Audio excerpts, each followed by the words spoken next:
If you're experiencing connection errors on Uniswap, follow these steps to troubleshoot and resolve the issue quickly.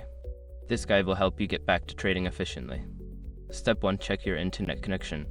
Ensure that your device is connected to the internet. You can do this by opening a web page or another app that requires internet access. If your connection is unstable, try resetting your router or switching to a different network.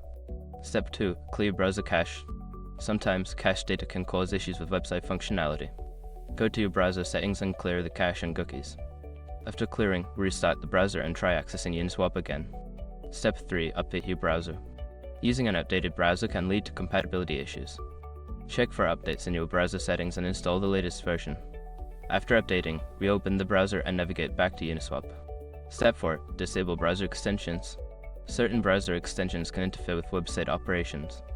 Temporarily disable any extension, especially ad blockers or privacy tools, and then refresh the Uniswap page to see if the connection error persists. Step 5. Switch to a different browser or device. If the problem continues, try accessing Uniswap using a different web browser or device. This can help determine if the issue is specific to your current setup. By following these steps, you should be able to resolve connection errors on Uniswap quickly. If problems persist, consider reaching out to Uniswap support for further assistance.